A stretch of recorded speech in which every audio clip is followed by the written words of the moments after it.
Black cherry and yellow poplar don't look much alike, but are there any ways they're similar?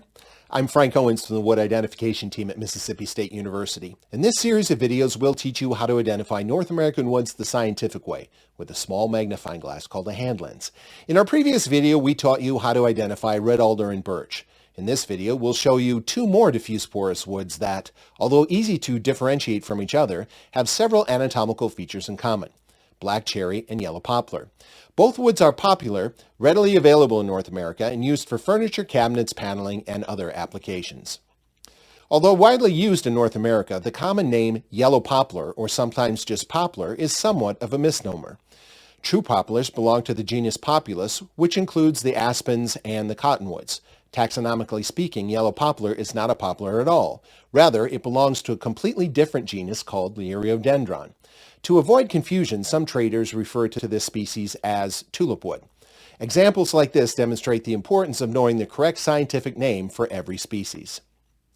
As we suggested in previous videos, please remember when you view your wood specimens under a hand lens to orient them with the rays running vertically and the growth rings running horizontally. This will make it easier to compare them to the images you see in my slides and your wood anatomy reference book. We'll see many features of cherry and yellow poplar today, but let's start by previewing the most important ones, the ones you should commit to memory. We'll start with the features these woods share. Both are diffuse porous, show light on dark gray fleck on the radial surface, and exhibit pores that are solitary in short radial multiples or in small clusters. As for contrasting features that separate cherry from yellow poplar, there are two important ones: heartwood color and how they mark growth ring boundaries. While cherry uses pores, poplar uses marginal parenchyma. Keep these lists of most important common and contrasting features in mind as we look at these and other features in detail. Now, let's take a closer look. We'll start with some contrasting physical characteristics. While cherry is of medium weight and hardness, yellow poplar is lighter and much softer. The heartwood of cherry is light to dark cinnamon or reddish brown, while the heartwood of yellow poplar is green or greenish yellow to tan.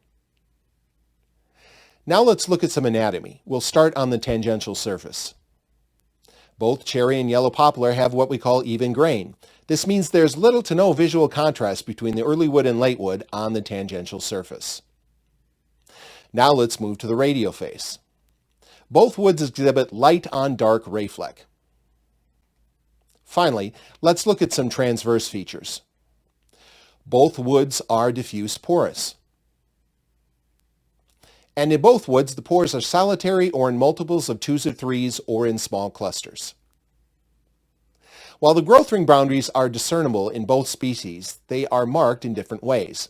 Although commonly categorized as diffuse porous, cherry typically begins its early wood with a row of slightly larger, slightly more numerous pores. Yellow poplar, on the other hand, marks the growth ring boundary with a yellowish or cream-colored line of marginal parenchyma. If you look closely, you can probably see how the noted rays flare slightly when they intersect with the growth ring boundary. And that's all for today. Congratulations on learning how to identify two new North American hardwoods.